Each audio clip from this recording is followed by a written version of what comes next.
Hello and welcome to Speed Bumps with Charlie Kimball. I'm your host, Charlie Kimball, and today I'm really excited to be joined by a friend, colleague, associate of mine. I want to introduce you to someone I would call a beacon of excellence, whose journey from Maine to the heart of Indiana has been nothing short of legendary. Allison Melangton, thank you for joining us. You've had a distinguished career spanning over 4 decades in sports. You've made your mark in sports management, and I want to talk about, just for a second, about your impact and accolades. You've worked at 9 Olympic Games. Your expertise and passion illuminated the gymnastics broadcasts on NBC Sports, captivating audiences worldwide with each breathtaking performance on your way to winning 5 Emmys for that production of the Olympics. I think that's amazing. Your work with the Indiana Sports Corps was highlighted in mobilizing over 12,000 volunteers for Super Bowl 46 in Indianapolis, a real highlight event for Indianapolis, a city known for its incredible events. It's a testament to your boundless generosity and commitment to community service.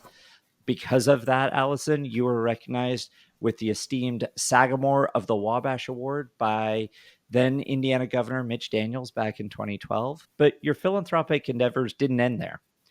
Through your tireless efforts, you've raised an impressive $13 million to expand resources for women and children facing homelessness in central Indiana, embodying the spirit of compassion and empathy that I feel really defines your character. You're also a fellow Jefferson Award winner. So that was fun to find out. And today, as the Senior Vice President of Penske Entertainment, you continue to chart new horizons, overseeing multiple facets of the Indianapolis Motor Speedway, the NTT IndyCar Series, and the greatest spectacle in motorsports and in racing, the Indianapolis 500. You were a big part of the 100th running of the Indianapolis 500-mile race. And with that being the 100th running, we'll talk about that. I think that's so interesting, selling out a venue like the Indianapolis Motor Speedway. Your leadership extends beyond sports. As a director on the board of directors for One America, your roles on various other boards, including the recent 2024 NBA All-Star Game there in Indiana and the St. Vincent Foundation. So now, Allison Melangton, a visionary leader, true embodiment to me of the transformative power of passion and purpose. Welcome to the show. Thanks for coming on.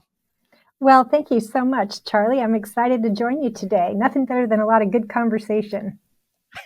Exactly. So I want to just start at the beginning, right? What led you to working within sports? I know you got a degree in sports management. Where did the interest come from, and what led you to sports to start with? Well, my dad was a national champion ski jumper, if you can imagine that. I always thought race car drivers were crazy. Ski jumpers are worse. So he went to Millbury College and was a champion NCAA ski jumper back in the 50s, and went to the Olympic trials and was the alternate on the Olympic team. And so when I was little, I would go to all his competitions. And my mom would drag my sister and I around in those freezing ski jumps, and I would watch my dad practice and jump. And what I noticed from when I was a little girl is there were people organizing everything. So there was, officials, and there were people parking cars, and there were people in charge. And I kept looking around thinking, what a fun job. They get to, organize sporting events. I did love being cold all the time. So when I did get into it, I decided to do regular inside venues. But yeah, so just traveling with my dad and watching him ski jump really got my sports interest going. And then when I was in high school, I was an athlete myself in 2 or 3 sports. And then I volunteered in the athletic department after school to do some organization. And that's when I found a real love for putting all the puzzle pieces together in sports. Well, that's amazing. I think a lot of people, especially in sports and racing, myself, fell in love through working with their parents or being dragged around to ski jumps. In your case, for me, being at the racetrack with my dad, watching racing on TV to try and catch a glimpse of him when he was traveling. So I think it's really interesting that your perspective was not about the athletes and the competitors, but about the organization. And it's obviously worked really well. So how did you go, other than not wanting to be cold all the time and moving inside, did that take you to gymnastics from, after your university journey and then moving inside to other sports? Yeah, so I was a competitive gymnast all the way through college. And when I graduated from college, I got a job at the United States Olympic Committee. So I grew up in Maine. I went to college in Colorado on a gymnastics scholarship, and then went to work at the United States Olympic Committee, which was in Colorado Springs. And I had a great entry level job there organizing things for, at the time, was the National Sports Festival. And I worked for a wonderful mentor who I also knew from my gymnastics career, Sheila Walker. She invested a lot of time and energy in my development and stayed there a couple years and loved the job, but wanted to advance in a role. And there was a job open in Indiana at USA Gymnastics. So packed up my car, moved to Indiana sight unseen, did not know a single person. This was a long time ago. So I put an ad in the newspaper for a roommate. People don't do that anymore. But moved to Indiana sight unseen, and made a lot of new friends, and worked at USA Gymnastics for a number of years, and then transitioned to the Indiana Sports Corporation, where I ended up being for 16 years before the Super Bowl. And so in that job at USA Gymnastics, I got to travel the globe and organize sporting events all over the world. And that's where I started my Olympic career as well. Okay, so in all of that global travel for work in that period, where was the best place you visited that you had the most fun, or you had a great event, everything you thought, all right, I'm on my path here, and getting to come here was just the cherry on the cake? I loved Sydney, Australia for the Olympics in 2000. I really enjoyed everything about not just the Olympic experience there, but the people and the city, and how they embraced the Olympics completely. And so I would say that was the highlight. And I worked again in Australia 2 different times after that, and each time was just so grateful. So I would say Australia is a special place for me. I wouldn't disagree with you. Kathleen and I honeymooned there, spent some time in Sydney, and loved it. Like you say, the city's great, but the people really make it. And I would follow that up with, I think the city of Indianapolis is great, but I think Hoosiers really make it special. Um, successful were you with getting a roommate, and what has been the best part of being in Indianapolis for the last couple decades or so? Yeah, I did find a roommate. I did. It was funny because it was so long ago, right? We talked on the phone for maybe 3 minutes. She called me and said, "I saw your ad. I just graduated from IU. I'm looking for a roommate." We had this 3 minute conversation. She said, "I'll find an apartment and mail you a key."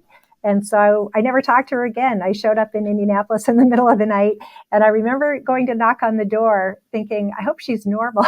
I hope this is going to work." Um, but anyway, it worked out great. We lived together for 3 years, and really enjoyed her. And, I was here probably 2 years in Indianapolis before I really felt like it was home, and before I felt some roots here and that I wanted to stay. Because in the back of my mind, the whole time, I'm thinking, well, if I don't like it here in the Midwest, I can go back to Maine, or I can go back to Colorado. But I really, really loved the people here. I loved the energy around the sports movement. There was a lot of community leaders, city leaders, business leaders, governmental leaders that were all in on this sports thing in Indiana. And of course, that all started with the Indy 500. And it was easy and accessible to get to leaders to share ideas and pull people together and cooperate and get everybody at the table to be able to come together for conclusions that were right for the city. So once I got acclimated and started participating in all these things in Indianapolis, I thought I'm really happy here, and I fit well here, and I want to have a career here, and I want to eventually have a family here. So I would say I was 2 years here before I made that decision. And I did go not long after I moved here. I went to the Indy 500. And being an event person, I was completely enamored with every single thing that happened, and thought there is no better people watching on the planet than this event. That's true. I one of my favorite people watching moments of the Indianapolis 500, the whole month of May, is Carb Day. Just all of Carb Day, but I remember when I was, it was then called Indy Lights, now Indy Next, and we used to race on Friday. And the 2 years I did it in 2009, 2010, the race was on Friday. And it was probably 10 in the morning watching people roll by with 12 packs of Coors Light or Miller Light on their shoulder, and they were half gone at 10 a.m. And I thought, okay, this is a thing. And you talk about people watching, and there is nothing like it, There, nothing like there it. is nothing like it, and if you haven't been, you have to go. I remember that first time walking around, just soaking it all in, and thinking, "There's things I'm going to see today I will never unsee in my whole in my head the rest of my life." Because it is just, like a crazy Woodstock experience, but people are so happy. It is a day of happiness and joy, and some people make some poor choices and then pay the consequence later. But it is a fun day. And we'll get into the Indy 500. I know that's where you are now, and it's my passion as well. So there's plenty to talk about the Indy 500. What was it like at the Super Bowl? You came to Indiana with USA Gymnastics and then moved to the Indiana Sports Court. You were a part of Super Bowl 46, which, living in Indianapolis myself at that period and being a part of the event, going down to Georgia Street and seeing all the activities, and I remember, and I don't know if this is real, and maybe you can confirm, but you as a sort of steering committee or an organization group had an incredible snow removal plan. February in Indiana, we can get these snowstorms, and everyone was almost disappointed you didn't get any snow, just so you could show how well planned it was. Yes. Well, as part of that job, I got to go to 8 Super Bowls leading into Indianapolis. I was the CEO for 2012, but as a part of that, for 8 years, I went to all the Super Bowls leading up, and Dallas was the year before us. That was 2011. And Dallas got hit with a, once in 30 year horrific ice storm. The entire Super Bowl came to a screeching halt. They didn't have enough sand. They didn't have enough trucks. They couldn't get their volunteers in, and on and on and on and on and on. So we already thought we had a good snow and ice plan. But when we came back from Dallas and we had 1 year to go, we dug hard into making a plan that was going to work in all circumstances, no matter what. And we got a committee of, I think we had 64 people on this snow removal committee, because we're going to go all in. We're going to be great. We had practices. We had all kinds of things. And we had a 3-inch binder that we distributed to all 60 people. All the agencies were aligned. We had meetings all the time. And then it came, and we didn't need it at all. But I would rather be prepared, because I could sleep at night and I wasn't worried about it, because I knew if we got a similar storm to Dallas, then we would be able to execute the plan and everything would be fine. And in the end, God shone on us and gave us sunshine every day. And it was great weather. I remember walking downtown in just a light jacket or a sweatshirt, and thinking, man, this someone made a good call here, because it was so much fun. And now, I'm a father to a daughter, and so I'm really curious in your perspective. The NFL is typically a male dominated sport. What was it like working with the NFL on that Super Bowl event, being CEO of that Super Bowl as a woman? You talked about your female mentor earlier in your sports management career. Um, what was that like? And also, how important do you see mentorship in business, and mentorship as a woman in business, in sports management, in your role now and for the future? And I'll probably answer those in reverse. So first, on the mentorship, I feel like it's absolutely important. And if I had not had good female mentors ahead of me that invested time in me, invested development in me, I might have struggled more in that job, because I was frequently the only woman in the room, whether it was at the NFL or whether we were in the team meetings. Almost always, I was the only female. So I had strong women before me that helped me prepare for that position by the time I got there. So I believe in mentors. I also believe that males are great mentors for females also, and I've had plenty of great male mentors as well. Um, So, from the female perspective with the NFL, I was the second woman in 46 Super Bowls to be the CEO. And so, that had some challenges with it because it was surprising to a lot of people that there was a female lead for that. I will say, after me, there's been 5 or 6 other women, so that has been a great thing. And I'll give you one story that was just here in Indianapolis that wasn't an NFL interaction, but I got my car serviced at one of the service stations here locally, and then there's a van that takes you downtown to bring you to work. And then at the end of the day, they pick you back up during the day while your car's being serviced, which is a wonderful opportunity so that you don't have to have someone drop you off. So I dropped it off early in the morning. I jumped in the van and I got in the back. And then 4 gentlemen got in front of me and the driver. And we were driving downtown and a Super Bowl commercial came on the radio. So, everybody was listening to it. And then when it was over, the gentleman that was sitting right in front of me in the van turned to the gentleman to his left and he said, I still can't believe that our city, meaning our governor and our mayor, hired a woman to run our Super Bowl. I can't believe, I don't know what they were thinking. Of course, I'm 3 inches behind him. And I'm sitting there like, Right. ouch. But I decided I'm going to consciously listen to what they're saying in the conversation because there's got to be something here I can learn from this. And so between the 5 gentlemen, they were talking about it.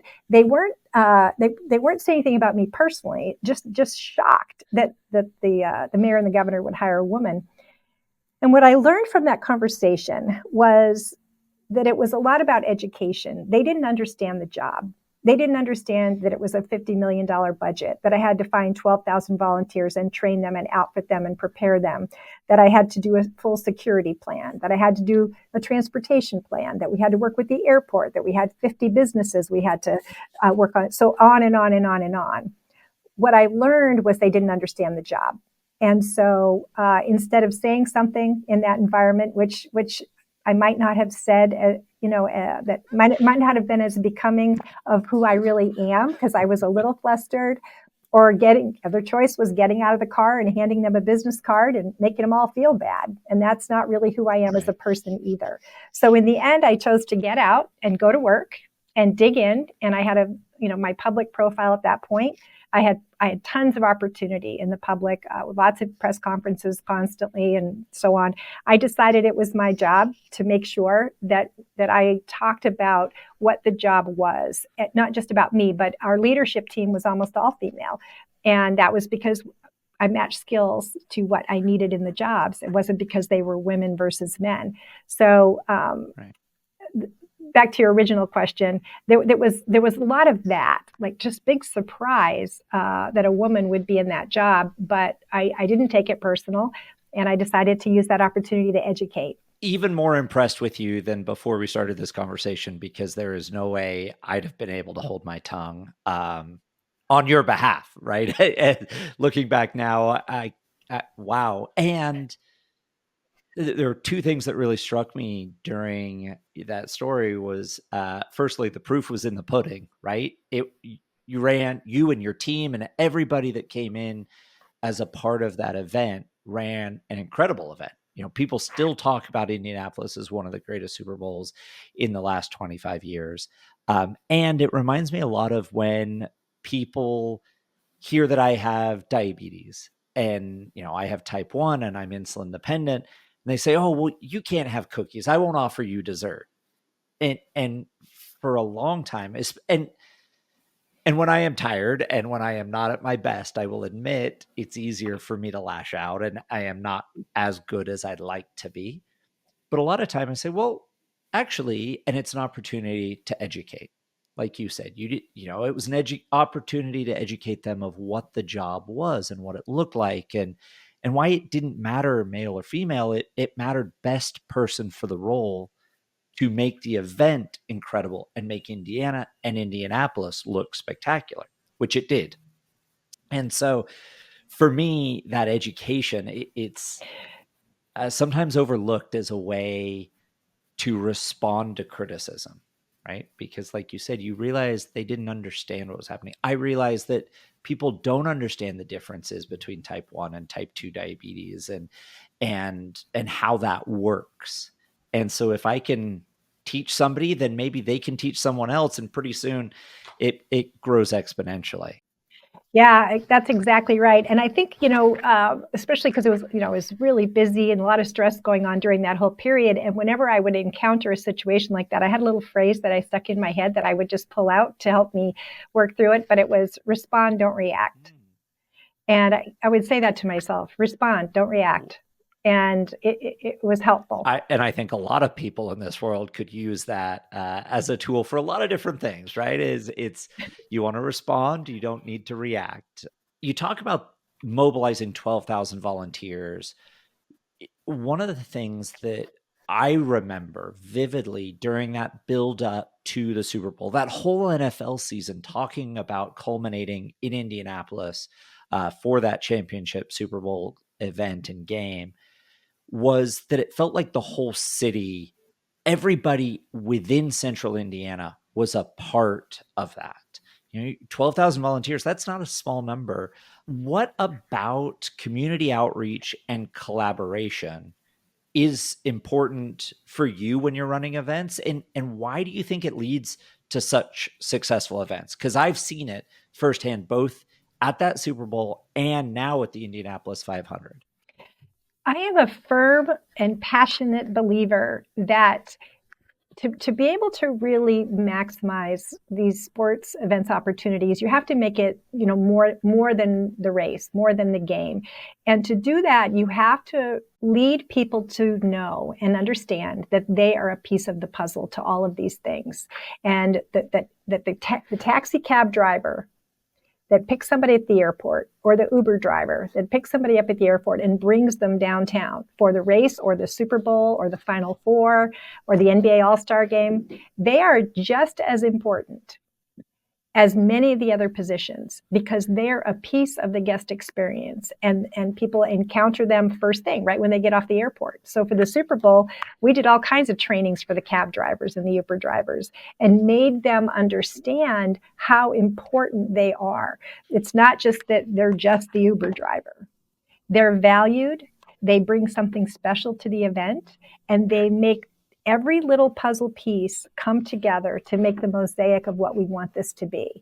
And that's been how Indianapolis has done this, over all these years very successfully. And I was the beneficiary of it, the Super Bowl, because I was in the middle of collecting all those 12,000 people and getting people to knit scarves for the volunteers and getting them to do all the projects that we did together. People want to feel like they belong to something. And when you can link arm in arm all the volunteers, all the businesses, the staff, and everyone, so they're all marching in the same direction on the same page for the same thing. It's a power that you can unleash on anything and be successful. And that's what we did for the 100th running of the Indy 500 and what we continue to do today. Well, and that's exactly where I was going next. Thank you very much. The 100th running of the Indy 500, it was a total sellout. And I'm not going to be able to talk about this without getting goosebumps, having been a part of it. I mean, the Indianapolis Motor Speedway, for anyone who's listening who hasn't been to the Indianapolis Motor Speedway, put it on your list. To the Indianapolis 500 as a sporting event and a race. Even if you can't go on race day, if you happen to be in Indiana and Indianapolis for a convention, or driving through on your way home from college on a practice day, go and feel it. And it's not see it, it's feel it, because it is, and I realize I'm biased here and you're probably biased as well, but it's visceral. It's a massive venue. How did you and your team and everybody at Penske Entertainment and the Indianapolis Motor Speedway, the IndyCar series, come together to it? And this is going to sound wrong, but it's the word that comes to mind, to pull off an event of that size. Yeah, it was, of all the different things I've done, it probably was my career highlight, because 350,000 people in one location in one day is like having 5 Super Bowls at the same time. And we really didn't have any hitches. But that took intense planning for, 2 or 3 years to pull it off, as you would say. But what I would tell you is we harnessed that energy that this whole region had to celebrate something that in Indiana for 100 years. And there's not many sporting events on the planet that have had anything in their communities for 100 years. And we've had that. And so for Hoosiers and the region to be proud of being able to host that event, honor the history, honor their traditions, honor the drivers that have been in it all those years, the drivers that were in it that year in 2016. We took all these different important, passionate things about the race and pulled it together with a local organizing committee and community leaders. We had tons of meetings with the city leadership, and that means businesses, that means governmental leadership. And we brought everybody along so they were educated, so they cared a lot about it. They cared about the execution. I mean, we were broadcast in 280 countries, I think. And so everybody was going to see a window into the rest of the world would see a window into Indianapolis and what it was and what it represented and what the people were like. And that's a responsibility that we were all carrying, and that we wanted to put our best foot forward across everything. And again, you link arm in arm, you're in the foxhole with everybody and you do it together. It's not different factions of people doing different things. And that's how you get a powerful tsunami movement of everybody working together to pull off what was the 100th running of the Indy 500. And it was probably my career highlight. Well, that's and I remember, like, every year it's just about every seat is sold. As a driver, to put you in that cockpit with me for a moment on the parade laps. One of the best advice as a driver before my first Indy 500 back in 2011 was, on the parade lap, take that first lap and soak in the atmosphere. And all month long, the grandstands have people in them, but they're not sold out. So there's a lot of silver poking through. But on race day, it's full. And the thing I remember about the 100th running, and it will never leave me, was that the first lap, the grandstands were full, and there was no silver. You couldn't see a single grandstand seat. But the second lap, I looked to my left and I looked at the infield, and usually there were people lining the fence. In the 100th running, they were 10, 20, 30 people deep the whole 2.5 miles around. And I just remember thinking how big that was, right? It was just, right. And I had my race face on. I was ready to go do 500 miles at 200 plus miles an hour with 32 other crazy drivers. And I remember thinking, that's a lot of people. And it was wild. It really stuck with me. It's interesting. You have these different moments in your career that you remember. You crystallize them in your mind forever. And about 3 weeks before that Indy 500, I pulled all the staff leadership together because tickets were selling, and I got them together. It was like 3:00 in the afternoon, and I said, "Is there a point that we sell out?" And everybody, including Doug Bulls, no, we have 500 acres here. No, we're never going to sell out. I said, I think there's a point that we stop selling tickets, because at some point you don't have enough toilet paper, you don't have enough water, the crowd control. At some point we need to stop selling tickets, and I think we're there. And there was not a person. There's probably 12 of us. They're like, no. So I said, we're going to dig through this in great detail. We're going to stay here as long as it's going to take us tonight. We actually pulled an all-nighter. I sent a couple people home because they could not say. I hadn't done that since college. And we went into our photos. We pulled up big aerial maps of the year before. And back to your infield story, we pulled up, big, huge pictures of what the infield was from satellite photos. And we looked at where we could put more people, what pockets we had. And we just, at 5 a.m., we came to the conclusion, we need to stop selling tickets. And I called Mark Miles at 6, and I said, I need you to come in early. I got to talk to you. And when I started talking to him, he's all furrowed browed. What do you mean? I said, no, we need to stop selling tickets. And then I got Doug on board, and then Mark on board, and then we talked to the board of directors. And I said, at some point, you're not going to give customers a great experience. And I think we're going to be there right now. And so we stopped. I've never heard the behind the scenes on how like you get to a moment where you're like, we can't support the experience Right. for our fans, our guests, our visitors past this volume. It to like I love the visual of you and Doug and your team standing around a conference table with satellite photos looking at the infield going, well, we could get another 10,000 there, or maybe 3 or 4,000 over here, and we've put these extra suites up, and we've done this and we've done that. But where do we add more bathrooms? Where do we add more water delivery, concessions, all of those things? How incredibly interesting.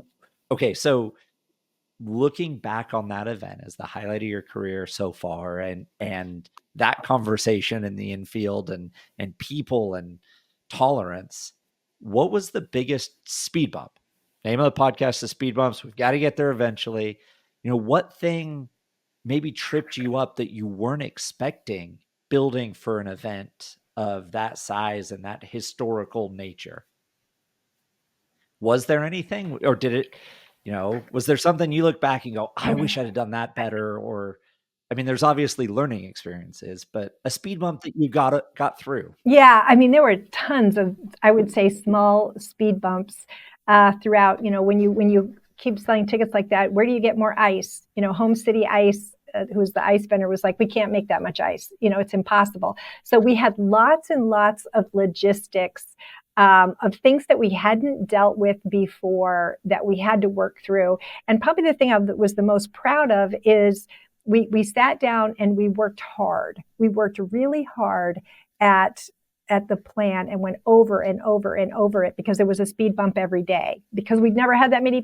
No event in the history of the world had ever had that many people together. And so how do you deliver so if you have the concessions and you've got enough food, how do you get the golf carts between all those people? So I would say there was a speed bump every day the last 90 days. But we aligned, with the people that we needed to align with. We were thoughtful. We did not panic every time something came up, and we responded versus reacted. And we were none of us tried to lead the role like that we do more than everybody else, because nobody had ever done this before. So we leaned on each other. We problem solved together, and we made decisions together and used each other's wisdom. And I think, in the end, we had all the right outcomes. Yeah, absolutely. As a driver, as a fan, as a Californian Hoosier, it was an incredible outcome and a great event. And it's really interesting hearing you say there was a speed bump every day, right? There was something that could have tripped you up every day, and working as a team and responding, not reacting, was meant that as those things came up, you were able to work through them and find answers and find solutions that worked and kept working up to an incredible race day. So personally, I think you should be very proud of you and your team, because it was a lot of fun to be a part of, and something that finishing in the top 5 that day, I definitely feel like was a feather in my cap to be close to the running for a win on the 100th running the Indianapolis 500. So now speed bumps. Yeah, well, and congrats on that, by the way. Congrats on that. That's a big finish on that year. It That was was a great. lot of fun, and it was so interesting because there were 2 different fuel. I mean, we can talk racing, and I could dive into all the different things that happened that day. But back to speed bumps. In your career, working in sports management, the opportunity to educate people about the job you do, running an event, running a Super Bowl, running an Indy 500, being a part of a team now at Penske Entertainment with multiple properties, not just the Indy 500, but the Indianapolis Motor Speedway and the other events there, the IndyCar series, a TV production, a radio network, working at USA Gymnastics, Olympics. What's been the biggest surprise speed bump in your career? For me, that's an easy answer. Going into the doctor as a 22-year-old and coming out with diabetes, that was a huge shock, but something I've gotten over and continued on with my career. Has there been any surprise speed bumps in your career that that you weren't ready for, but you look back and go, I learned a lot and I'm better because of it? It's funny because I think most of the hard speed bumps that I learned were producing live television, because you can't control everything. And yeah, I'll give you one example. The first time it happened at the Olympics in 1984. Yes, I am that old. I was at the 1984 Olympic Games working, and while I wasn't in charge, I was in the television production truck, and we were producing the finals in women's event apparatus. And we had one of our Americans on the uneven bars, which was a huge moment. The LA Olympics were getting great ratings. It was, live, and every light in the arena went out, and it was black. And you're on live TV. It's like, okay, but and then it's just an unfolding of what just happened and what are we going to do and what are we going to tell the talent to say, and are our crews safe out in the middle, because they're up on the podium with cameras, and are the athletes okay? I mean, so that was probably my first, and then there was probably 50 more after that, in all the years where on live TV you think you have a plan, you have a format that's listed every second, for the 3 hours, and you're going to stick to it. And it doesn't happen that way. And that was probably the TV part of my career was a great learning experience for all these other things like the Super Bowl and the 100th running, because you had to respond in those things. You could not panic because you're on live TV, and you had to have a plan, and you had to instruct other people, and you had to do it really, really quickly.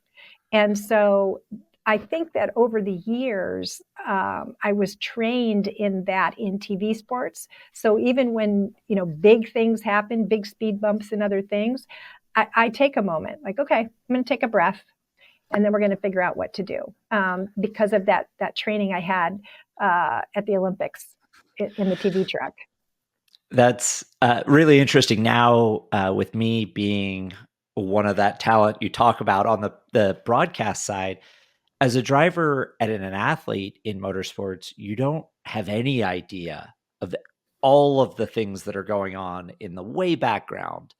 And now, I mean, I remember going home from an IndyCar race and watching the race and being like, "Oh yeah, it's great coverage." Like you hear the commentators and you're like, "Oh, I'd really like to see where this car is." And then it shows up and you don't think about the 5, 10, 50, 100, 150 people all working together to make that happen.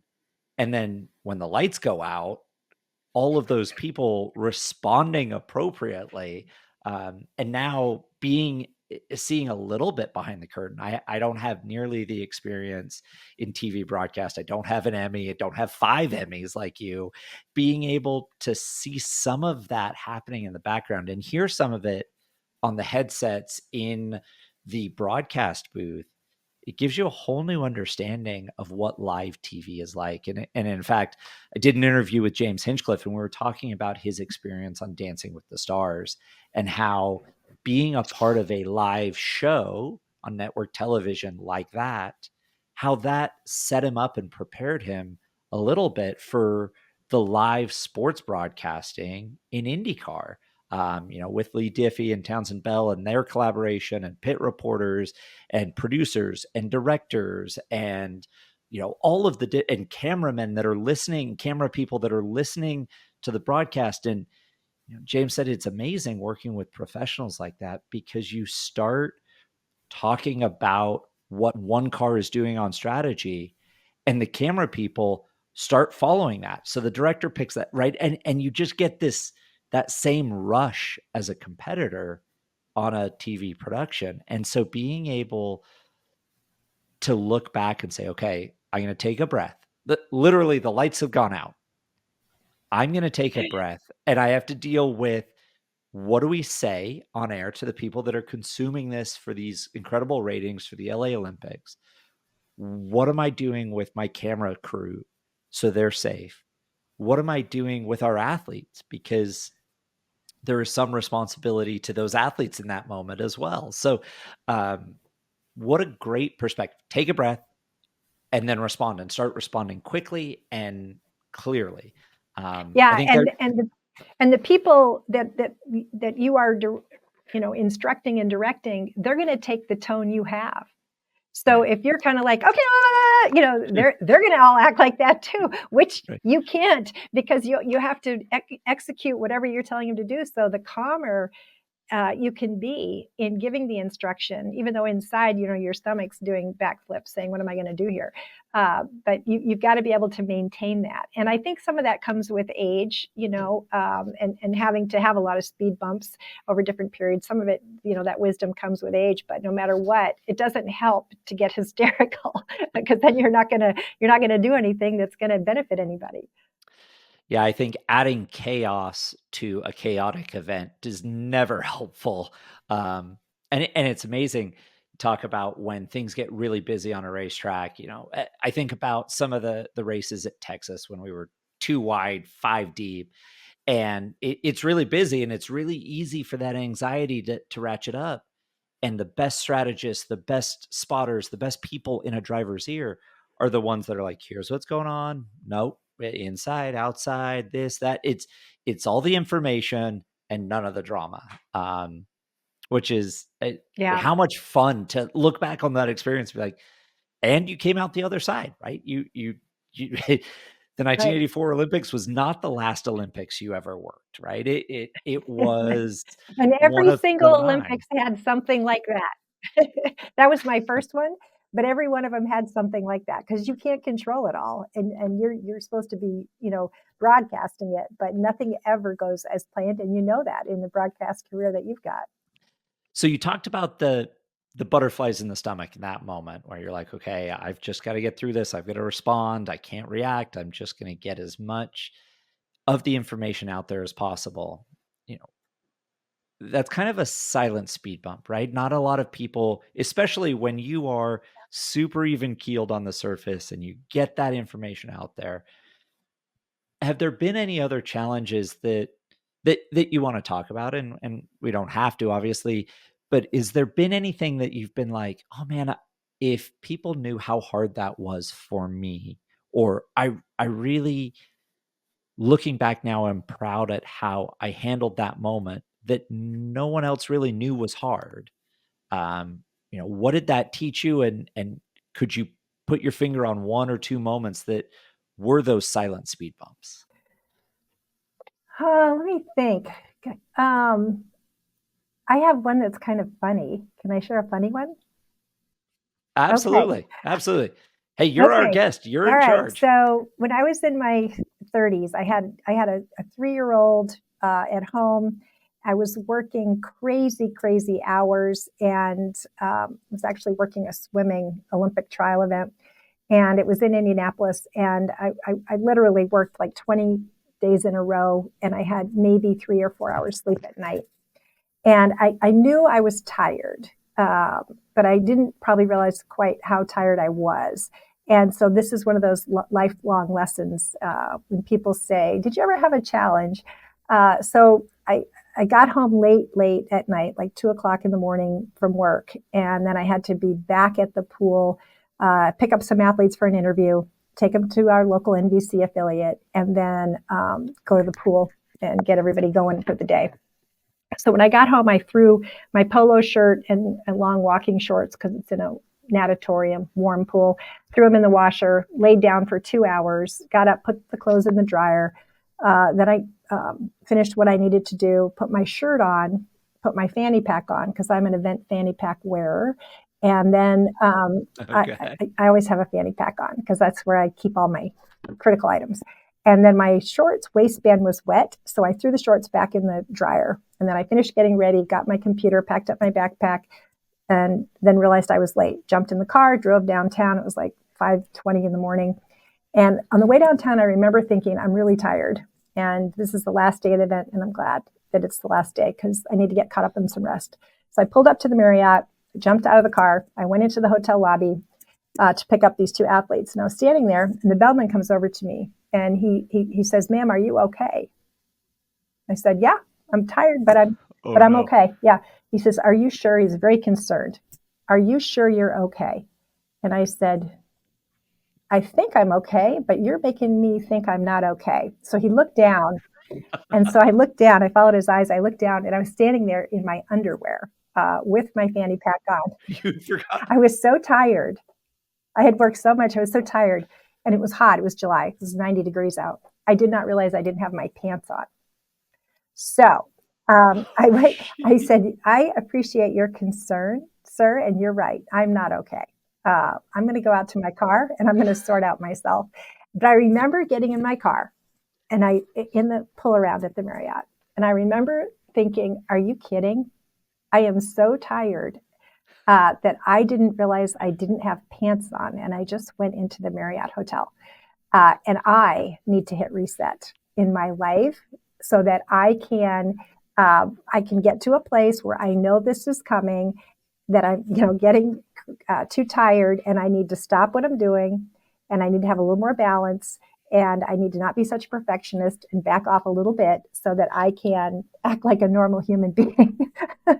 But it was a really And remember to yeah, put it pants was a on. really good life moment for me because I have had the discipline since that when I feel like I'm getting that chaotic, no sleep, not eating right, in these jobs, this is what happens. But when I know when I'm getting there ever since then, and I can pull back and say, all right, I'm getting there and I need a minute to myself and I need to get some sleep.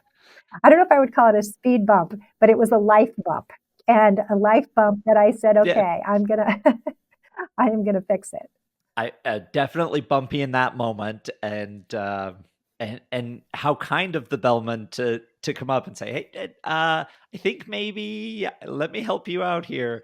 Well, I thank you for sharing. I can imagine that's not a story that often comes up, so I really appreciate you sharing that with us, Allison. And I did go back and talk to him like 5 days later. I did go tell him I was okay and thanked him for his concern. that's incredible. And I mean, we've talked about Hoosiers during this show, and I think that's very indicative of Indiana people. Hey, let me see. Do you need some help? Because I'm here to help if you need it. Very much so. Well, I like to close out the show with my guests with three kind of rapid fire questions. Firstly, what's the best advice you ever got, and from whom? One of my mentors has been since I was in my 20s, Jack Swarbrick, who's the athletic director at Notre Dame. Really good friend, and invested a lot of time in me when I was in my 20s. And he told me one day we were flying to do a presentation at the Olympics in Atlanta in 1996, and we were having a conversation, and I was probably talking too much and interrupting him preparing for it. And he grabbed my hand, which was not normal. He grabbed my hand and looked at me and said, "I love you, but," I said, "Yeah, okay, tell me what it is." He said, "You are so good at so many things, but you need to learn to be comfortable in silence." And you know what? He was right, because anytime I was in a business meeting, and I used this to my advantage during the Super Bowl job, but when it would get quiet in a room or quiet in a business meeting, I would feel like I had to fill in some air there. But learning to be comfortable in silence and confident in those settings where you didn't need to just fill air was really helpful for me in developing my career. So I've always appreciated that he told me that. I think I was, probably late 20s at the time. That's great advice. I think a lot of people could hear that and learn to be comfortable in silence. My engineer at one point, my race engineer at one point over the years, said, if you're talking, you're not listening, and that kind of very similar, right? If you're Very similar. sitting there and listening, you will hear more, even if it's Yep. silent. You will hear and hear more than if you're talking. All right, number two for you.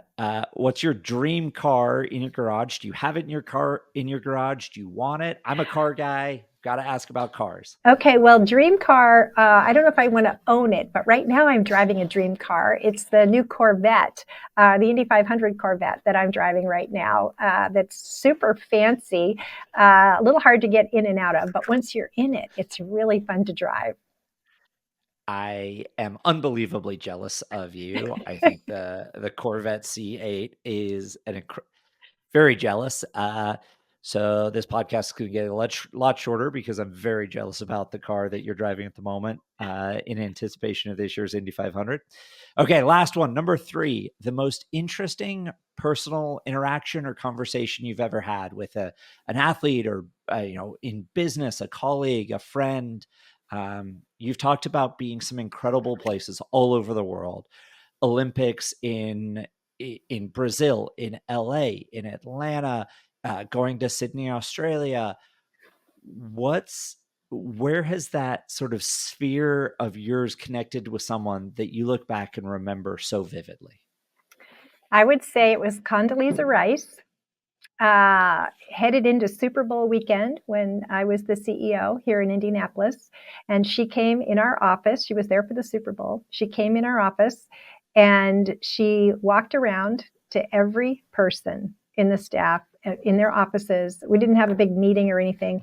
And she thanked every person for the work that they had been doing, and was really an encourager, to say, you guys are almost at the finish line. And she didn't know any of us. She had one contact with one of our staff people and asked if she could come by and say hello to everybody and just encourage us to get through the next 4 or 5 days. And you know what? It sticks with me to this day. And I try to do that with the NBA All-Star Game staff. I went over there, brought them food, headed into their weekend, because it's hard. These events are hard to execute. And it was a really good lesson for me. She did that to me. I'll always be grateful, and I try to then pay it forward. That's incredible. What a moment to have somebody like Condoleezza Rice's statue come through and be like, "Oh, you guys are there. Great work. Keep it up." And I think there's a great lesson for everybody in there that it often doesn't take a lot of time or energy or effort and can have a huge impact.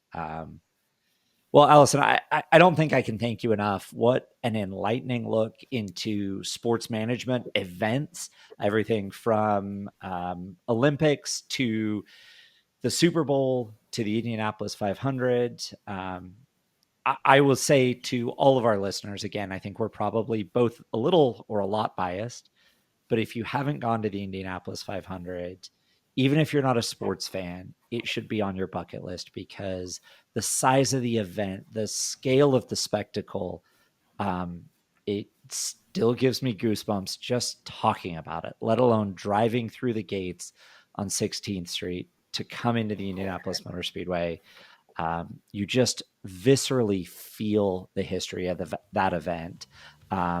Allison, good luck for this year's Indianapolis 500, for future Indy 500s, and thank you for your time and insight and education. And for me, coming out of here, I'm going to work on responding and not reacting when people say things that I'm surprised by. Well, thank you for having me, Charlie. It's always great to visit with you. Thanks, Allison.